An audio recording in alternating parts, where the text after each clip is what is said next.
Shalom, shalom. Welcome back to the Nexus. jamestheidolsmasher at gmail.com. This is our weekly Torah study time. We take about an hour aside, 2 hours now, to talk Torah and get our heads in the game and find out what's going on. We do this every Thursday right here on you're watching on YouTube and let's see, why can't I'd say Twitter, X. We also broadcast on Facebook on the Orphans of Abraham group. So join there, like, share, subscribe, do all the things, and be sure to head on over to the Idol Smasher at 9 p.m. on Rumble tonight. We're going to do the Afterglow and get a little looser, a little harder hitting, and we're going to do the big stuff here, but then the fun stuff when the dancing girls come. I'm kidding. But so we'll be doing that on the Afterglow on Rumble tonight, 9 p.m. Torah Friends Podcast on Rumble, TorahFriendsPodcast.com. You get all of it. You get John and Vaughn, you get me, and, hey, you're here too. Welcome a guest, Solar Marshall. Welcome to the Nexus. Hey, thank you. Glad to have you here. And, of course, Rosalie and Mr. Gishla. Shalom, y'all. Welcome back, y'all. Rosalie, it's been a long time since I talked to you. Yes, it has. How you doing, man? I'm okay. Okay. Yourself? Dan, why don't you introduce yourself and tell us a little bit about your religious persuasion? I was raised Catholic, middle-aged male. I don't know how to explain it, but I'm kind of lost. I'm not, I drift a couple of different ways when it comes to religion. I believe in a higher power. I just don't know what I believe in. I just pray, stuff like that, but I don't know what I believe in. I've told that to John and Rosalie a bunch of times before, and we all have different views. At one time I got way off kilter, I believe, because I'm into the UFO thing, and if the UFO thing's real, then and we have people from other worlds coming here, does that mess with my spiritual beliefs and stuff like that? I don't know. But then again, I got out of the UFO stuff. A lot of it stuff got old and it turned into most of it was bull crap. So I don't know. I'm a wanderer, I guess, but I certainly believe in a higher power. And I think I believe there's just one. I don't know. So one God, some people believe in 50 of them, Sure. Yeah, it's just very difficult for me because I like proof in my hands, but John tries to help me along a little here and there, and I can understand the UFOs and the alien. I mean, in a way, it's become really its own religion. And in this time, things have changed so much. In the last 100 years, things have really changed. So you can see how your religion would be out of balance. Like when growing up, I went to Catholic school, So, and I don't think I'm doing anything wrong. I just wish I could figure it out. That's all. I really do. I wish I could figure it out. It's very hard. It's very hard. It right? is. John's been through it. John, I've learned a lot from watching John. He's been through a number of religions, But, similar story. I was, born Irish Catholic myself, raised Catholic, so I definitely know that, it's just Catholicism is just. I don't want to say anything bad, but it's just not my cup of tea. I'm not trying to be mean. Blood. Well, there's a lot of blood and a lot of Idolatry. Idolatry. We're on YouTube, so I got to be nice and politically correct. true. I'll say you're lighting candles to saints and praying to saints. So that right there is your idol. Sorry. Or when you bow down to a statue. That's in the second commandment, boldly stated, clearly stated. When you say things like Mother Mary, Virgin Mary, Mother of God, the Queen of Heaven, and you believe it, things like this. It's like Mother God, Queen of Heaven. Okay, I mean it is what it is. Yeah, the Virgin Mary always threw me off, and I had to hear about that every day in school, And then tell you what really did some weird stuff to me years back. That guy Jonathan Kleck, watching him on YouTube, man. Did you ever see him? Makes all these drawings and stuff. He is really different. He talks about all that stuff. He thinks Catholic religion's the enemy and all that stuff. Well, I don't know about Catholics being the enemy, but definitely not. Well, the religion, did you ever see him go over the drawings and what they mean? It's crazy, man. Yeah. What's his name? Jonathan Kleck. He's very famous on YouTube. I'm surprised he wasn't thrown off yet, but yeah. Well, hopefully you got some good questions for us, and we're happy to help. We have begun the year 5784, and Sukkot is upon us. That starts on Shabbat, so that's tomorrow. No, it's That's right. Sunday. Tomorrow night is Sukkot. No, Sunday. Friday night. Sukkot starts Friday night. Shabbos. I thought it said Sunday. Because Rosh Hashanah started on Shabbos 2 weeks ago. Yeah. Okay. I was going to get it. I was going to get a thing, but yeah, it's and this is the time of the tabernacles, which is in explained a bit in Leviticus. It's all over the place. Actually, it's an actual biblical holiday. It's not necessarily a festival. This is what God told them to do. They, the Israelites during the Exodus and the wandering would build tabernacles and live in them, and usually it's in the shape of what do we have, a het. There's three. What are the letters that the Sukkot can they can follow certain Hebrew letters in a pattern. Basically, it's a hut, is what a temporary hut. Yeah. No roof. You can have like palm leaves or palms. Right. The shlach has to be made out of something natural, and you have to see the sky. You have to see the heaven through it. And they live in it. You live in it, right? Yeah, and three walls. Yeah. Some people I mean, live in it. It depends on how hardcore you are, but most people would say you're supposed to eat in it. Say your brachas in it, daven in it. But there are people out there that will literally sleep in it and do the fun activity that people like to do in it. And so, okay, I mean, it is what it is. People do what they do. I remember. And you have to shake the lulav, the etrog, and all that. Right, the lulav and etrog, and it basically represents like the four different species. Mm-hmm. You take these different plants and you tie it together, and you shake it, and it represents like different types of people. Like an etrog it smells good, so it's like a person that has like many mitzvahs. They have like.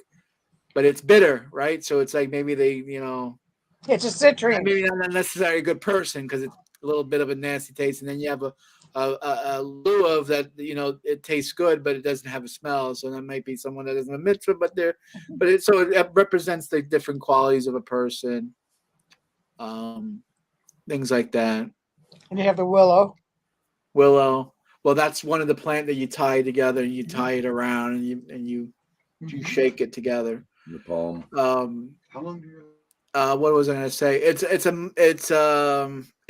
considered a mitzvah that you can do with even your, like they say, your muddy boots. You can, you don't have to, like most holidays, people dress up and they buy a new shirt and they get a new pants and they got to look nice. But in Sukkot, you can come with your muddy boots and which is kind of cool that you can do that. And it's supposed to be something that you do with family and friends and people. It's a gathering that's supposed to be more a communal. Well, all the festivals are communal, but even more so in Sukkot. Yeah, I go to New York. I went for a couple of years in a row. they call it the world's longest sukkah. It goes from one end of a Manhattan block to the city block to the other city block. So it's like literally like, you know, That's a I big want sukkah. to say like 1,000 feet, 2,000 feet long. I mean, literally, I'm not kidding. From one end of the block to the other end of the block. I had a video up of it. I showing, and it's pretty fun. The person who does it is he sponsors food, so like you have not food like all the way down. Every meal, every dinner, every lunch, every breakfast is food prepared, catered. I mean, this guy he's a real mensch. Real guy. So there's no real excuse if you live over there to go in there and say a bracha. And it's a good holiday. It makes people want to be a part of Judaism. It's welcomes. I put a word over in the comments. Ushpizin. And actually, it's a great movie. It's a great film. If you get a chance to watch it, it is in Hebrew. Watch with subtitles. Very watchable, very accessible, and really powerful, and it'll move you. And it's fun, and it's deep, and everything you want in a movie. That means the blessed or the sacred visitor. Yeah, that's a blessing to have a non-Jew come by your sukkah and sit in it. There are public sukkahs. I'm gonna go up here to the Kabbat house and just sit and be for a little bit. It's the closest thing. I saw a meme years ago that said Jews don't camp. Well, Sukkot is kind of camping. That's about the closest thing that Jews do to camping, from what I can tell. No, but right. That's so true. So I have a question. So I have a question for you, James. Anyone can answer. I mean, it's a question for everyone. So we have the high holidays, and Sukkot is part of the high holidays. You have Rosh Hashanah, Yom Kippur, and Sukkot. So why does Sukkot happen at this time of the year? Because you just said, you even opened the show, the Exodus, they were taken out of the Exodus. But that happens with Pesach. So you have Pesach. The next day they're out, right? So it's 7 days they get to Mount Sinai. That's Shavuot, the receiving of the Ten Commandments, a holiday. So it's Pesach, Shavuot, and then they're camping, right? Because the sin of the golden calf. Then they're exiled, and God says you have to stay in the desert for 40 years, but you have to dwell in these tents. But so it literally happened the day after Shavuot. So why does the holiday of Sukkot not follow after Pesach, Shavuot? Instead it follows Rosh Hashanah, Yom Kippur. Big brain. We gotta start cranking the brain cells together. Yeah. I'm guessing, but my guess would be it's a bare bones way to come into the new year, to live a little more humbly. Because when it rains and you're in the sukkah, you're supposed to enjoy the rain while you're out there. Really. So I would think it'd be a way to just a reminder of humility and being humble as we start out the new year. There's no real new year per se in Judaism, but or New Year's. That's actually, yeah. If you want to do that, even the trees have a new year. That would be my first guess. I'm not real sure. I think we discussed this in a little bit before, but I don't know. Rosalie, you got an idea? What? Well, first of all, if I was in the desert in tents for 40 years, I could understand why Jews do not like camping. Ching. 40 years of camping? No, thank you. Yeah. Okay, that's my sorry attempt at humor. Okay. To me, it's like Sukkot represents like Abraham with his tent and all his doors open and very welcoming to anybody, calling them in to his domicile and, preaching to them in things like this. And that's what it reminds me of. John, have you a better answer? I said, I'm wrong. Just you. Anybody want to comment down below? I want to hear from the audience. So if you have any people watching tonight, please leave comments. And I urge everyone to click the link and join us. We're friendly people, and we love hearing from folks. And we even I pulled Dan in, and I won't be able to make it to the after show this week, but I want to come next week. I definitely want to come next week. So so what's on the agenda for tonight, James? What do you got? This has been an interesting one for Dan here, who just came in. Truth seeker. A reading the Haftarah reading for Sukkot, Zechariah chapter 14, and it's about the end of days. It kind of lets you know, and big topic with the Christian people's the end of days, they have a few more added additions and distillations and whatnot. But I thought maybe we could just give that one chapter a read, maybe do some commentary, and ask ourselves why this particular chapter, why this is the Haftarah reading for Sukkot.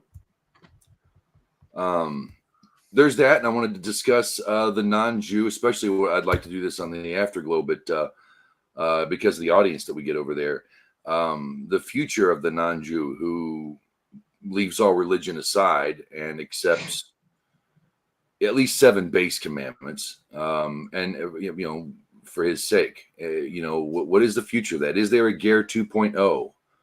Because you can say the word Ger Toshav now, and I don't hear people spazzing out like they did 5 or 6, 7 years ago. So maybe it's if the true thing is to make Gerim happen, to make Ger, to bring people close to God, then maybe there should be a Ger 2.0. Now we can go into it maybe a little different. Maybe things can change.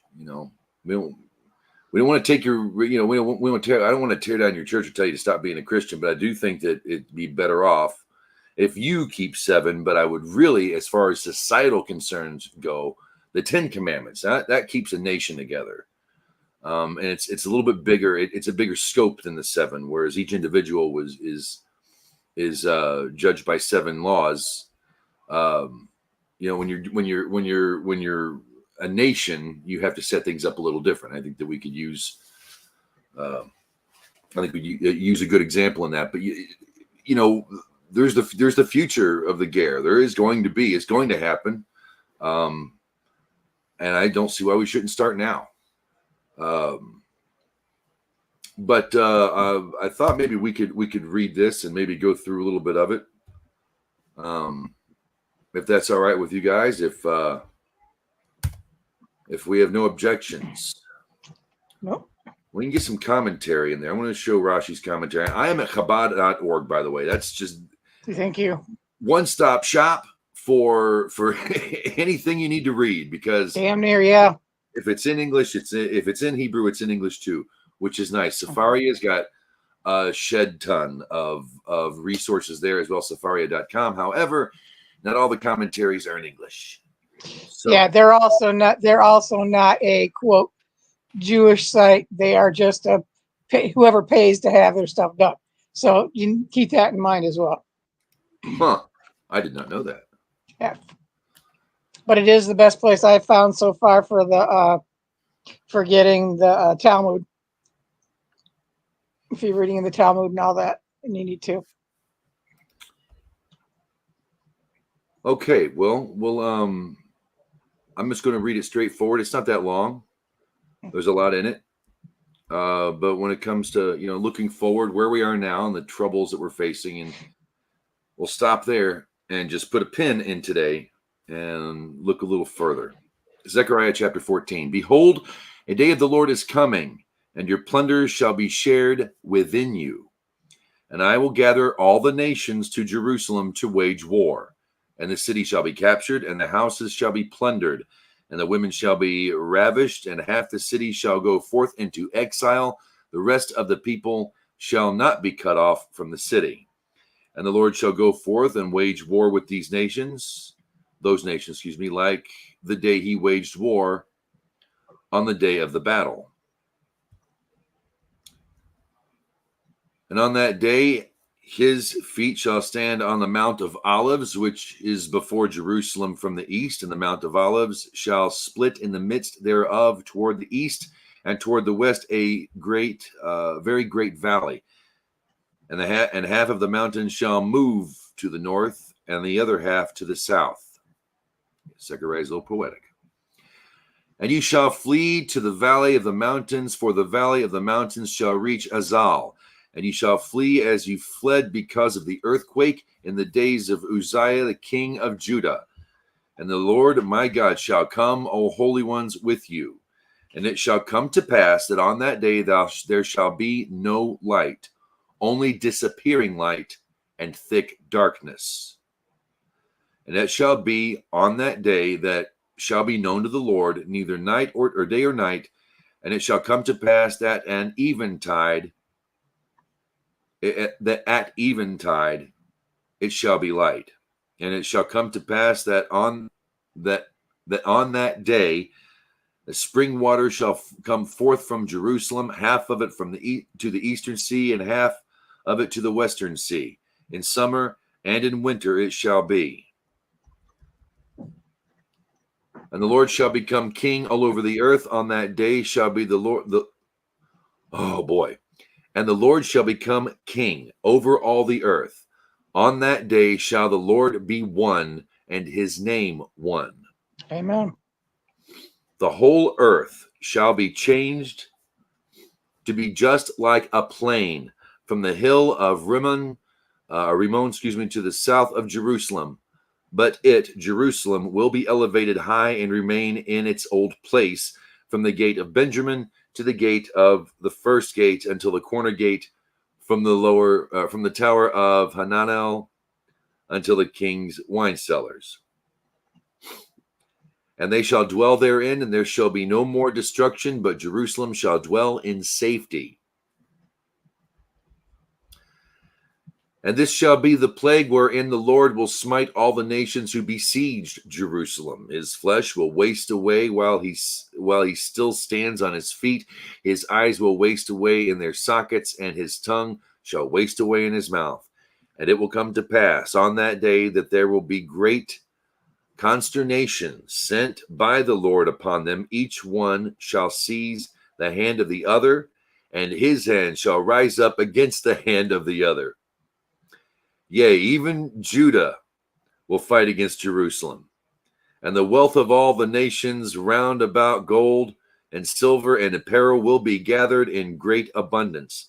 And so will be the plague of the horses, the mules, the camels, the donkeys, and all the animals that are in those camps, similar to this plague. And it shall come to pass that everyone left of the nations who came up against Jerusalem will go up from year to year to prostrate themselves to the King, the Lord of hosts, and to celebrate the festival of tabernacles. There we go. They said it. It's like a movie when they say the title of the movie in the movie and you hear it and you're like, ah, here we go. And it shall be that whoever of all the families of the earth does not go up to Jerusalem to prostrate himself to the King, the Lord of hosts, upon them there shall be no rain. And finally, and if the family of Egypt does not go up and does not come, it shall not rain upon them. The plague on Egypt will be the same as that which the Lord will plague the nations who do not go up to celebrate the festival of tabernacles. Such will be the punishment of Egypt and the punishment of all the nations who do not go up to celebrate the festival of tabernacles. On that day, there will be upon the bells of the horses holy to the Lord, and the posts in the house of the Lord will be like the sprinkling bowls before the altar. Yea, every pot in Jerusalem and in Judah will be holy to the Lord of hosts, and all who sacrifice will come and take of them and cook in them, and there will no longer be a trafficker in the house of the Lord of hosts on that day. Okay.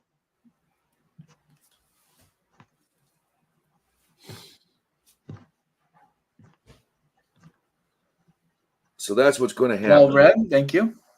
You know how the status or the place of Jerusalem will not change.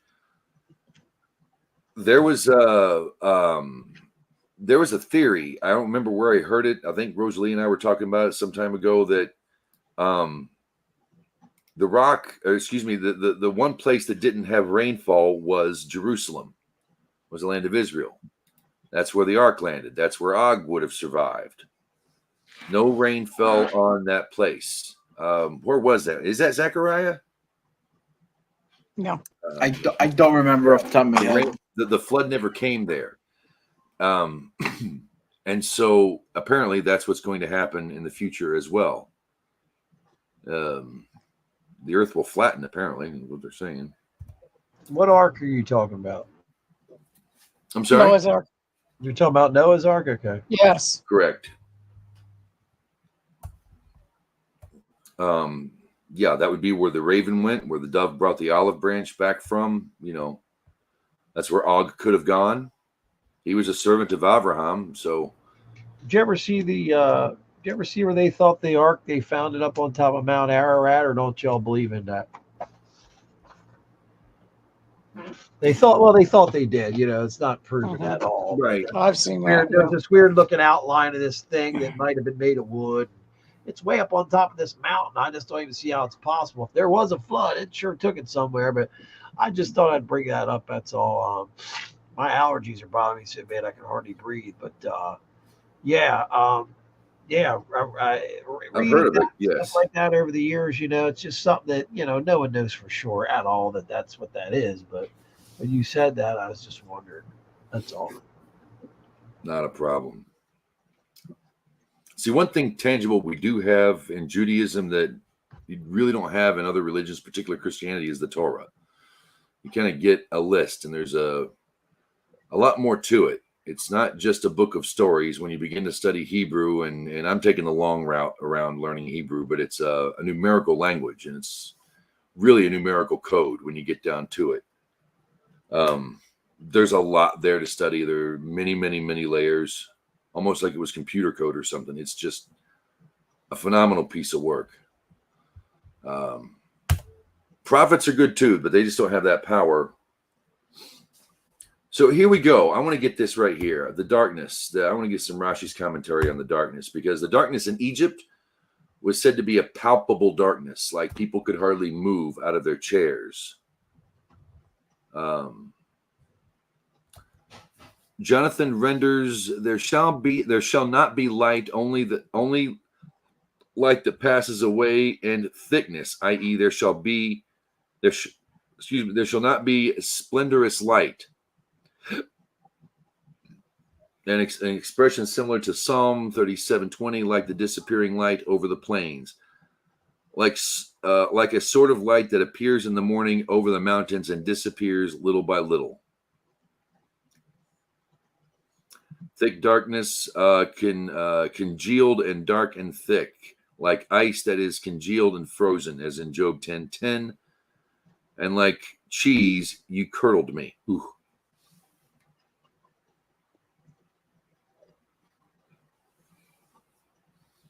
Concealed, thick, dark. Now, see, this would make up for that extra day that we have. Isn't that interesting? To me, it's like, how do you explain that? Like darkness that's like tangible.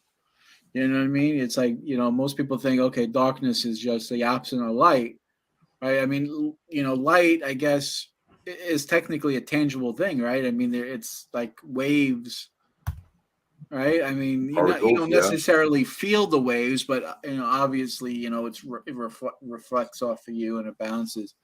But is darkness, what exactly is tangible darkness? You know, that's a powerful statement. You know what I mean? It's hard to explain. You know, it's like smell. You know, like the only thing I can really like think about, it's like, to make an analogy, is like sometimes you can smell something, but you can it's so powerful, the smell, you can actually taste it. Right. You know what I mean? Like you smell something and you can. You know, it's like it's like a weird, right? It's like, rubbing alcohol is the worst. Which one? Rubbing alcohol is the worst. Oh, sure, yeah. That's probably Is the that what closest. it is? Is Well, that you what darkness is though? Like tangible no, but I mean, darkness? you were saying that you smell it and you could taste it. Yeah, Rubbing alcohol is the first thing that came to mind for me. yeah. Ugh. So yeah, I wonder what it would taste like. I No, wonder I'm what just it kidding. feel. I mean, I just wonder what the experience. I mean, I guess we could. I guess we guys thank God that we don't live in a world where we can actually feel tangible darkness. The ancient Israel, Egypt was unfortunately wicked enough that they felt such. They lived in a time where the world was so wicked that God sent the plague of darkness. He didn't just take off the moon. He didn't take out the lights. Like a blackout. There wasn't a Right. blackout.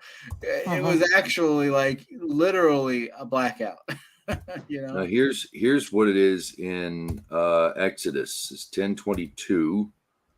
You get down to 22, and it says, and Moses stretched forth his hand toward the heaven, and there was a thick darkness in all the land of Egypt 3 days. They saw not one another, neither rose from any of their places for 3 days, but all the children of Israel had light in their dwellings. So you said they couldn't get up. They couldn't Yeah. see one another. It was Yeah, I mean, here it is. maybe on Oh, and then on a Peshat level. I mean, what are we? I mean, what? How can we understand it from a basic understanding, a Peshat understanding, without 21. reading too deep? Well, go ahead. What? 21, 21. I had left out 21. I'm sorry. And the Oh, Lord said unto Moses, stretch out thy hand toward the heaven, that there may be darkness over the land of Egypt, even darkness which may be felt. yeah. I mean, the only thing I can like if someone just told me that, like, let's say, man, I went to California the other day, and man, it was such a darkness over there. I mean, the only thing I can really think about is like maybe it was just like wickedness. I mean, obviously, it was some sort of wickedness, evilness, but man, I mean, just to that's how bad it was. Like they literally had tangible clouds of darkness. It just I don't know. I can't wrap my head around it. I mean, I get it. I guess I get the concept. I understand it from a Jewish perspective. Is I mean, just it's one thing to know something intellectually, but there's another one. Then there's the actual like comprehend it. What I don't know. I don't know how to explain it, but it just wow. What a powerful statement. But yeah, it's interesting. I like the Haftarah. I thought you did good there. I thought it is a good Haftarah for the. Well, that's what all the Haftarahs are.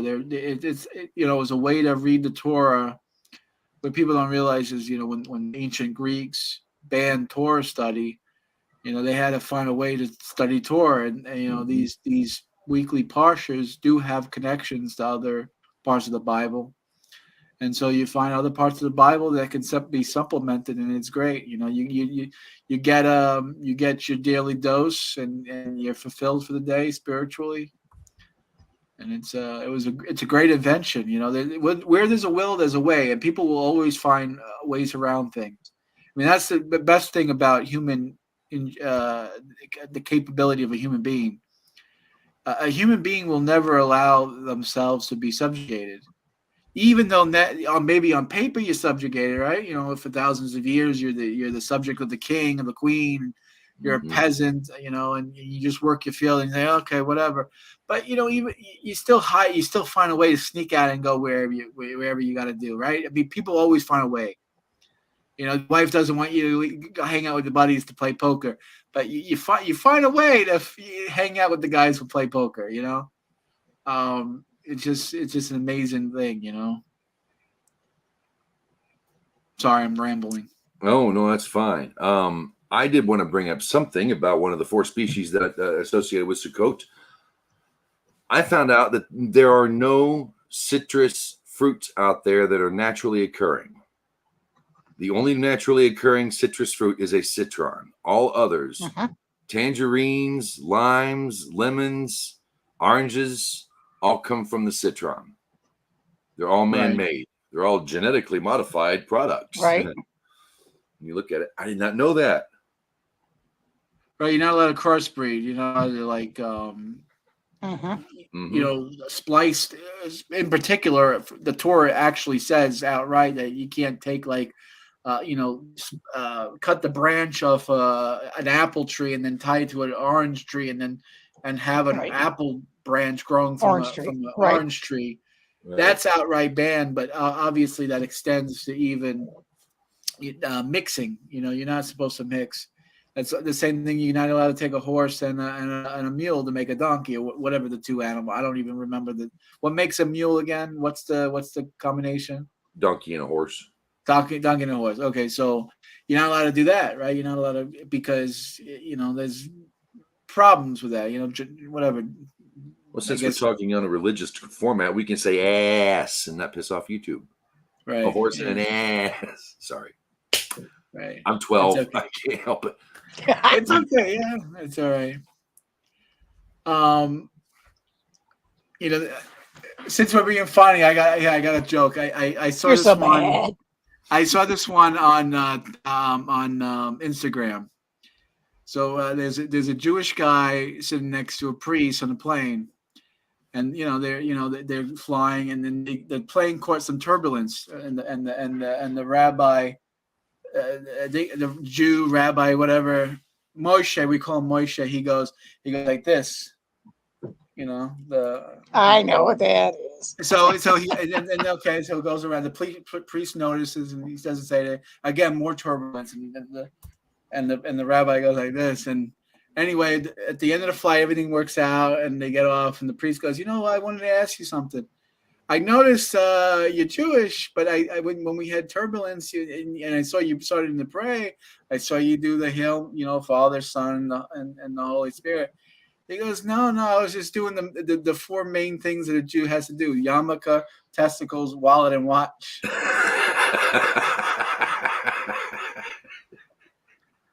Yeah, I heard of spectacles, testicles, wallets, and cigars. Testicles. Well, it rhymes. Yeah, spectacles, testicles, wallet, and watch. Wallet and cigars. Yeah. I like that. A little humor, since you wanted to be funny. Yes. We're not all serious guys. I mean, we like to have fun here, and it's the Bible is fun. Funny sometimes. Sometimes but people don't get it. The Bible is full of puns. But wait, there's more. There are a lot of jokes in Torah. There's a lot of humor. There's more than you could ever. I still like Elisha. Where is he when they're having an altar lighting contest, and I forgot what god the guy was. The priest was trying to light it for. He goes, "Where's your God? Did he forget? Did he sleep in? Maybe he's gone to the bathroom." He's like yelling this stuff across the Great, the compound. Yeah, not making fun of the guy. That was one of the funniest moments in the Bible. I was not expecting that, but yeah, God's humor's all throughout Torah. But we see it so seriously in church, don't we? I mean, I've been invited to a wedding, and I said I'd go, and it's Catholic. But I'm going to go. I've known them for years. They're very good people. They're very good to me. And when you go, everything is very sad, even the happy things. And no, like this, and how we're just all weak, helpless. And we say our prayers. Oh, God, no wonder people don't want to read the Bible. On top of all the blood. I wasn't Dan. I wasn't Catholic. I was Rosalie and I. We were raised all the pageantry, none of the guilt. Catholic light, Episcopalian all the way. That's right. For Roman Catholic light. Yeah. What's Robin Williams? Piss off the English king and see what you get. A new religion. Robin Williams was Episcopalian. He said, "We closest thing we come to confessions when your dad's had too many drinks at Thanksgiving. I never love your mother. You know that. That's all the confession we had." Right. So but we had a guy on a stick. We did all that stuff. And when you get out of that, when you can get out of that mindset, and you embrace the Torah as is. And go to Jewish sources. I'm not saying, you got to go to the Jewish people. They're Torah nerds. That's what they're there for. Put them to work. It gives you a whole different perspective of God, because God becomes very immediate and very apparent. God becomes something that's not a concept you have to think of in your mind to deal with the thing you're trying to find now, but you can't see it, and it takes you on this whole detour. Judaism is very direct, and God becomes very direct. That's mainly, I think the biggest thing about Torah is that it implements justice. And now we've got a word called lawfare, which is basically warfare via the courts, where the court itself becomes a weapon. That's a little spooky. That's the end. When you can't have a justice, when justice is gone, and there's the only thing left is force, and it's ever for the good. It's I live in the state of New York, the great state of New York, the Empire State, and the justice system is just and I don't want to get political and stuff, but I mean, you literally had a judge rule just yesterday that I know. I was going to hope you were bringing that up. Trump doesn't even get a trial; just slams the gavel on the thing and just says, Nancy Pelosi did. I find you guilty, and we're gonna just abolish your corporation and sell everything, and there's nothing you can do about it." And because it's like, okay, there's literally the opposite of a justice system, right? Nancy Pelosi did. It's just it's astonishing. I mean, at least the 90 felon charges at least is somewhat of an illusion of something of a jury, and we're gonna pick juries and we're gonna have a trial. At least there's somewhat of illusion. Here it's just like, we're just I say you're guilty, you committed fraud, you said it was worth $100 billion when it was really worth $5 billion. I say it's worth $5 billion, you lied, you're guilty. Yeah. I mean, it's just like it doesn't even make any sense. It's like who doesn't exaggerate?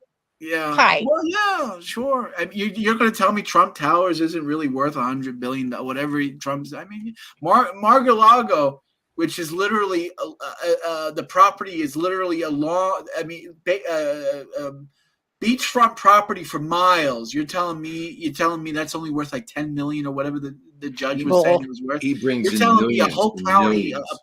It's worth that $1 billion alone. You have to. I mean, that's like saying a small town. I mean, how much a small town is worth? Come on, guys.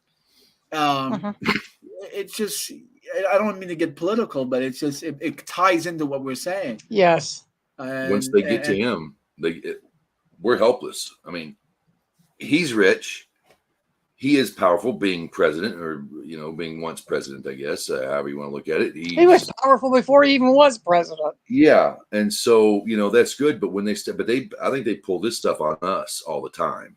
Us peasants, working class, nobodies, copper tops, peons, us peons, the nobodies, the ones who really don't matter that much. I think they pull it with us every day, and now we get to see it in our face. I mean, we're getting to see just how bad things are and how easily, the law can be used to pervert justice, and that's not the point. Yeah. Black American support has gone up like 15-16% ever since the mugshot came out. That's that'll tell you something right there. Because now it's like, he gets it. Now, see, they're coming after him. Just like, they know what's going on. They know the system. They know what's going on. Yeah. As long as he survives, God willing, I think he'll do great things. I think we've got some dissenters. We got a lot of negative, hateful people that are going to be doing fish flops on the floor and rolling around and foaming at the mouth and screaming out and saying, hey, Donald Trump. But they're going to have. Oh my God! I watched last night's debate. It was they didn't say nothing too outrageous. I mean, whatever, it is what it is. Other than Nikki Haley basically saying we should go to war with Russia, she made me want to puke. But Chris Christie had this moment where he gets like down on the podium like this. He leans over and he looks in Trump, not man enough to be here tonight because you want to stand up against me. You're not okay. You're not a tough guy, Chris. I mean, I almost thought, this guy serious? What a stereotype of some Italian greaseball is gonna he's gonna put you out of his misery. But it's so funny that he has a beef with him because Chris Christie he put away Kushner's dad. Like, people don't know. Okay, so Trump's daughter Ivanka married Kushner, the son, but Kushner's the daddy was arrested and charged and put away with crime by Chris Christie, the prosecutor in New Jersey. So a lot of people don't know that. So there's a beef there. There's been a beef for, what is this, going on 15 years now? I don't know how. Well, maybe not that long, 10 years. But it's just ridiculous. It's just like, oh my God, what am I watching? I mean, this is what it comes down to. It's like people holding. It's not even politics. It's just like. Politics is bad. This is worse. What do you call? I don't know what you want to call this, James. Is this circus? I mean, I don't want to insult you guys. I know you're fond of the circus, but no. I mean, is this? You know what I mean? What do we call it? I mean, this is like literally a freak show. Freak show, yeah. This is a carnival sideshow. A circus is families doing death-defying, in-your-face stunts and wondrous acts and talent, and then you get the carnival freak show.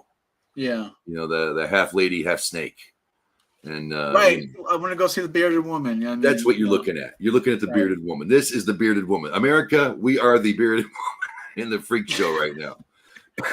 You got a few others over here with the 7 eyes and the third leg, but for the most part, we're the bearded lady. Yeah. Well, we're gonna have to.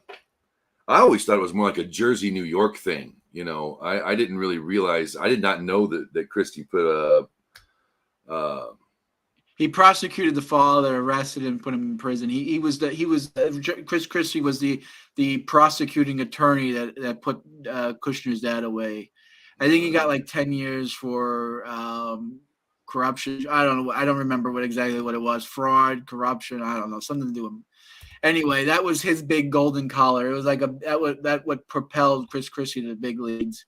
Well, he was he was already in the big leagues, but it kind of gave him even more of a boost. That and being a Republican governor in a hardcore blue state, which is true. I mean, that is a big thing. That's a big accomplishment that he was able to get elected to a deep blue state as being a Republican. But Chris Christie is not exactly ultra right or even conservative in a lot of issues. He's not. He's very liberal on most issues. He's known for being a prosecutor, and so that people like that about him. I don't know. I don't know what to say anymore. It was not even a debate. I mean, they might as well. I mean, the moderators kept interrupting, and they were when they started going back and forth, and they started to go, attack each other on their positions. It was getting good, and the moderators would come in and hey, you can't talk to each other. Well, what is it? 20 questions or a debate? If you wanted them to just give them answers to questions, why don't you just pre-record them giving the answer and then just show it on the show? I mean, a debate is a back and forth, yelling at each other, and you get somewhere. Yeah. And it was just boring. It was like, okay. Fox. Yeah. Well, Fox Business. Yeah. Well, Fox Business is better than Fox, but Fox went downhill. I don't know. Fox is. I don't know. I used to like. I don't know. I mean, who do they have on? I don't know. All of them. MSNBC, CNN, CBS. It's just like you can't watch propaganda. Take it from a guy who worked there. That's exactly what they are, and they really want you to believe what they do, and will go to great lengths to do it in people's careers. No kidding. I mean, like news should be just facts report, a fact reporting. Okay, this happened in the world today. Okay, September 28th, 2003, this happened, and we're reporting to you this happened, right? But that's not what these people do anymore. And whether it's liberal or conservative, it's we're going to try to spin it and give you, you know, it's pundits. It's just basically commentators. And it's like, well, you know, okay. I mean, it's basically picking your favorite podcaster. I mean, it's like, you know, it's, I don't know. Of the worst podcasts out there. Yeah. Oh man, I couldn't sit through it. I did catch some of it with Louder with Crowder, Steven Crowder. Yeah. He does he sat down and watched it. Yeah. You got a drinking game. Every time you mention Trump, you have to drink. Every time they talk about the border, you have to drink. You know, they have this list. Yeah. And I was sober, but it makes it a lot of fun to. Yeah. They went after Ramaswamy. I think Ramaswamy is probably the only one on that stage I kind of like. Although I gotta be honest with you, that I don't know his name, but he's the one with the eyebrows from North Dakota. What's his name? Hagison. I don't know the eyebrows. Ada I don't know how to say his name. Yeah. He did say that we have to be. He did say many times in the debate. Well, he didn't get to speak a lot. They gave maybe like twice in the whole show. But he said, "Hey, I don't believe in this as a federal issue. It should be a state issue." And he said that quite a lot. And he says we have to believe in the Constitution. So hey, I got to give him props. The guy that's polling less than 1% actually said the right thing. Who said that? I heard Pence didn't say anything. Every time I look, Pence. I love Pence. This guy, every time something went right in the Trump administration, well, I was the one that really did it. And then when something bad in the Trump administration, well, that was really Trump doing that, and then throws Trump under the bus. I mean, the guy's a snake. Yeah, he's a snake up there, man. I'm sorry, man. My Well, I was the one that negotiated with Mexico to close their border and send troops to the border.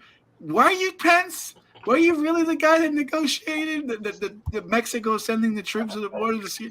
I don't think so, there, bud. I remember Pence a little bit, but not much. He, whatever he was, I don't know what he was. Vice presidents don't really mean much, do they? Right? We got one now that doesn't. We got one now. I haven't seen her do anything. No offense out there to anybody. I just haven't seen her do anything. Vice president is really. It's like it's just a glorified like kind of diplomatic role. You kind of just go around and talk and. Yeah, Ramaswamy sounds. He says all the things I like to hear, but he came out of nowhere and. We'll see. I don't know if I like him yet. I don't know if I trust him yet. He did say something that perturbed me a little bit. He said that he wants to like redo the Fed and put someone in there in the Fed. That's a big no-no. I mean, that's like saying, okay, we have a shit sandwich and we're going to put some salt and pepper on it and maybe it tastes good. Well, at the end of the day, it's still a shit sandwich, even though you put salt and pepper on it. You know, he should have said end the Fed is what he should have said. That would have been the right answer. But I don't think he's quite red-pilled yet. He gets it on some issues, but he's not there yet. Wouldn't that be nice? Yeah. Now, Ron Paul has been saying for the past, 30 years, Come on, 40 guys. years. Ramaswamy is just saying what he wants what everybody wants him to say, and that's it. And then once it comes down to it, he won't be saying shit. Can you imagine him next to Trump, man? Trump will eat him alive. But then again, I've seen people out there that are so much smarter than the people up there on that stage. It's unbelievable, but they won't run for president. And I'm not going to name any names. These people are not really political, but people want them to run for president. There are some really smart people out there, but they just don't want that job. They said your entire life's under a microscope, and they think about something stupid that might have happened in junior high they don't want coming out. And it's horrifying, it's just like, man, I can't do it because of X, Y, and Z. And I understand that your life is under a microscope. Look what they did to the judge, the Supreme Court judge, how you say his name? Kavanaugh. Oh my God, yeah. Kavanaugh. Kavanaugh. Look what he went through. They went after what he did in Ocean City, Maryland when he was 18. He drank beer. And guess what? Drinking beer when he was 18 back then was legal. Yeah, that's why you went to senior week in high school, because you went down to Ocean City from Pennsylvania, where I'm from, and you went down there and drank beer because guess what? It was legal because you were 18 or 19 at that point, and the drinking age was 18. Kavanaugh went through hell. Remember they had a girl that said he raped her and all that stuff, and that was turned out to be a lie. And nothing happened to her. Doesn't Yeah. happen to her. Guys, your life is You could turned literally destroy upside someone's down. life with fake accusations, and nothing happens. Well, the worst part is their children's lives are destroyed too. See, that's the whole thing. Oh well, now we're going to start going after his kids. See, and Kavanaugh, he's the only person that was granted Secret Service outside of the president ever. He was granted Secret Service protection outside of his home because of all the threats and shit he got. It was insane what happened to that guy. It really was. And Hey guys, it's about time we're going to wrap up this end of the show because we're coming up on the 9 o'clock hour. We're going to go over to our channel on Rumble, The Idol Smasher, just like here on YouTube. We're going over exclusively on Rumble tonight. Is the Afterglow. We're going to get a little deeper and maybe even a little more political and whatnot. That's coming up at 9 p.m., about 5 minutes from now. So, Dan, you're welcome back anytime. Come on back. Cool. Sorry, I wasn't saying much. I had so much incongestion tonight from from I guess the plants and stuff are changing. What do you call it? The allergies. Yeah. Allergies are killing me, man. They've been killing everything, and man, tonight it just hit me all at once. So barely talk. Well, I appreciate you stopping by, John. Thank you so much for all you do. Solar, I put the link in the private chat if you want to jump to the show. Oh, okay, cool. Are you going? I got to pick up the wife and do things, but I will be there next week. I'll be there next week. Cool. Yeah, go in and talk to James. Discuss some topics, man. It'd be good. It's called The Idol Smasher. Yes. Okay. And that in the private chat over there, there's a link to it. And on that note, I'm going to bid you fine folks on Twitter, Facebook, and YouTube adieu. And we will see you on the flip side, 8 p.m. every Thursday, right here on the Idol Smasher. Y'all be well. Take care.